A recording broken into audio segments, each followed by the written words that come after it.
Sa'aatiiwwan 24 darban keessatti leellaan qilleensarraa humna qilleensaa Israa'el cabsanii seenuun leellaa garaagaraa raawwatan 377 galmaa'anii jiraachuun marsariitiin Israa'el gabaasaa jira. Kun erga Oktoobar 8 yeroo jalqabaaf leellaa ulfaataa biyyi Israa'el keessummeessitee isa jalqabaadha jedhamee jira. Biyyi Liibaanos Gazaa lammaffaa taatee jirti jechuun hawaasni idil-addunyaa iyyaa kan jiru yoo ta'u, dhaabbata mootummoota gamtoomanii dabalatee silola kana balaaleffatu kennamaa kan jiru. Israa'el garuu lola waraanaa kana dhaabuuf qophii akka hin taane beeksisuun leellaa qilleensarraa kan lubbuu qulqullootaa galaafatu geggeessuu itti fuftee jirti. Hizbullaan gama isaatiin tarkaanfii haaloo baannaa fudhachaa jiruun dandeettii humna ittisaa qilleensaa Israa'el salphisee jira.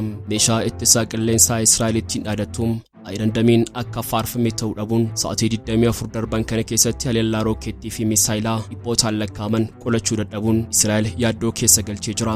Israa'el dhagaa tokkoon simbira sadii rukutuuf haalduree ishee michoota ishee faana qindeeffattee turte leessa sirriitti jalqabuu ishee dhomsitee jirti. Israa'el ammatti biyya taatee itti fufuuf kaayyoo dirqama ta'an sadii kaa'achuun guutummaatti lola waraanaatti seenteetii jirti. Kaayyoowwan Israa'el qindeeffattee lola waraanaatti seenti kanneen gabaasa bal'aan qindeeffannee dhiyaannee jirra. Turtiin san haga xumuraatti Oromiyaa 24 News waliin haa ta'u. Turkiin haleellaa Israa'el lubbuu qulqullootaa 500 ol galaafatee balaaleffatte. Pireezidaantiin Turkii Recep Tayyip Erdogan Niwuyoorkitti hooggantoota Iraan, Jarman, Giriikii fi Kuweet faana marii taasisanii kan jiran yoo ta'u, haleellaa Israa'el Liibaanos irratti raawwachaa jirtu biyyi isaanii Turkiin dhadheeffattee akka balaaleffattu beeksisaniiti jiru. Gama kaaniin Chaayinaan birmadummaa Liibaanos akka eegamu sirriitti akka deeggartu ifoomsite. Biyyi gudditti addunyaa keenyaa kan dachee Eeshiyaa keessaa baate Chaayinaan ibsa gama ministeera hajaalaa isheetiin kenniteen Liibaanos birmadummaa ishee tikfachuuf sochii isheen taasistu guutummaatti akka deeggartu ifoomsite. Qaamota birmadummaa Liibaanos mulquuf sochii taasisaniis akka mormitu Chaayinaan ifoomsitee jirti. Bal'inasaas qindeeffannee jirra. Qophii keenya laayik gochuutiin jalqabaa. Yoo shamarka fuunee kabajamtoota dhaggeeffattoota keenya kun Oromiyaa 24 Newsdha. Odeeffannoolee wayitaa waagolee addunyaa kan ba'aa giddu galeessaa dabalatee kan gaafa Afrikaa bal'inaan kan isin biraan geenyu ta'a. Kanneen yeroo jalqabaaf gara chaanaala YouTube keenya dhuftan subscribe gochuutiin maatii keenya ta'a. Qophiin keenya namoota hedduu bira akka ga'uuf like, share gochuu waliif qooda. Hanga xumura odeeffannoo keenyaatti Oromiyaa 24 News waliin turtii gaarii.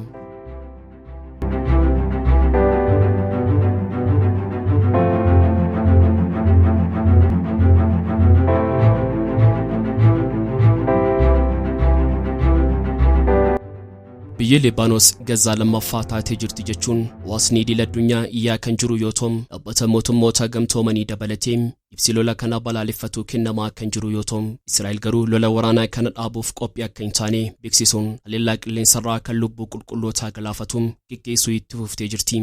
Hizbullaan gama isaatiin tarkaanfii haaloo baannaa fudhachaa jiruun dandeettii humna ittisaa qilleensaa Israa'el salphisee jira. Meeshaa ittisaa qilleensaa Israa'el ittiin dhaadattu Ayirandamiin akka faarfame ta'uu dhabuun sa'aatii 24 darban kana keessatti haleellaa rookeettii fi misaayilaa dhibbootaan lakkaaman qolachuu dadhabuun isaa Israa'elin yaaddoo keessa galchee jira. Israa'el dhagaa tokkoon simbira sadii rukutuuf haalduree isheen michoota ishee faana qindeeffattee turte kaleessa sirriitti jalqabee jira. Israa'el ammatti biyya taatee itti fufuuf kaayyoo dirqama ta'an sadii kaa'achuun guutummaatti lola waraanaa kanatti seentee jirti. Kaayyoon ishee inni jalqabaa lammiilee Gazaa dugugdee dachiirraa balleessuudha. Israa'el lola waraanaa Gazaa irratti mormii fi balaaleffannaan guddaa kan ishee mudate yoo ta'u, halaasiin dura mudatee hin beekneen hariiroon dippiloomaasii ishee kufuun hawaasni idil-addunyaa miiliyoonotaan hiriiree mormii ishee irratti geggeessuun jibbiinsa biyyattiif qabu dhageessisaa turuun ni beekama. Kun ammoo kan ta'eef gocha suukkanneessaa isheen Gazaa irratti raawwattee waltajjii addunyaa ta'uu hordofuun ijii fi gurri hawaasaa idil-addunyaa Gazaa irra taa'uu isaatiinidha.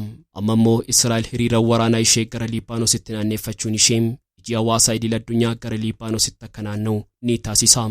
Liibaanos keessatti gaaga'amni ulfaataa mudachuu waan maluuf deeggarsi hawaasaa idil-addunyaa xiyyeeffannoon miidiyaalee addunyaa gara kanatti fuula isaanii ni naanneeffatu jedham karoorri Israa'el. Yeroo kana Israa'el hojii manaa ishee kan Gazaa akka barbaadetti xumuratti. Kun ammoo yeroo ammaa gaaga'amnii fi sarbamni mirgoota namoomaa Gazaa hawaasa idil-addunyaaf nannata'ee waan jiruuf akkasumara xiyyeeffannoo hin argatu jechuun karoora ishee wixineessite. Aljeziraa fi miidiyaalee Turkii malee haleellaa Gazaa irratti raawwatamu akkasumara ijoo miidiyaalee ta'an jiru. Kana irratti ammoo Liibaanos yeroo ida'amu Aljeziraa dabalatee humni miidiyaalee garasitti waan hiramuuf duguuggaan sanyii Gazaa haguuggii miidiyaalee ni dhaba.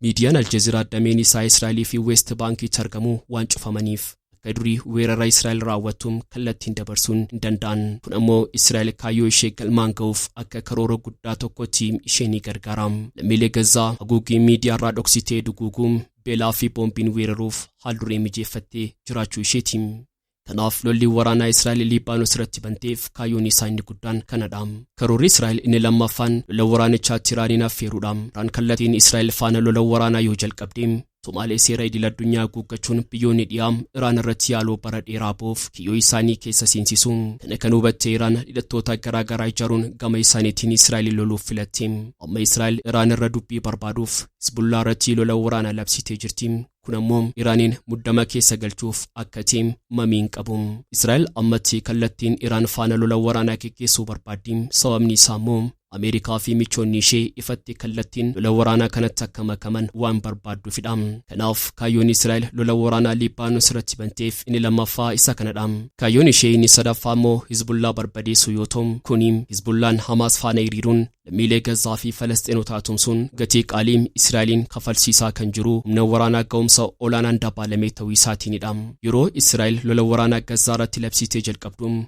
غرين حزب الله كن حليلاك اندومينا جابا قبون ميدا مولفاتام إسرائيل رانك قبسي ساتورو نسام كان دغتمو ميتيم إسرائيل كروري شيغل مانغوف غريد أتوتا حزب الله كنام دفتي يورون يوين دانكي سنيم يوما في برمدوم ما شيغر فول دراف إسرائيل غرين حزب الله سوداچي ساتو يسام سريتو بتجرتيم كناف إسرائيل أرسا برباچي سوكفلتيم غريد أتوتا حزب الله كانت أومسيسوف وجيتي سنتيم كناف مودي غرسا بايشي أمريكا رارغتي جرتيم أمريكان الميشي كناف غرسا ديسي ميشالي ورانا فيم لوجيستيكي دبلتيم تجاجلا باسا سما في ورانا كنتيسوف وادا سنتي غرغارو جلقبدي جرتيم أمريكان موغا ميشيتين قفايشين جرتوم بيوني ربا هنگا أوروبات ميچوني شي كنچنا شيريران لكاومني إنومن كناف إسرائيل كرورا سدن كنقبتيم لورانا كالتين حزب الله فانام جلقبدي جرتيم مكانين تركين هللا إسرائيل لبو قلقلوتا دبشني والقلافتيم والالفتيم بريزيدنتين تركي رجب طيب أردوغان نيويورك تيوغنتوتا إيران جرمان غريكي في كويت فانام مريتا يساني كنجرانيوتوم هللا إسرائيل لبانوس رتراوة چاجرتوم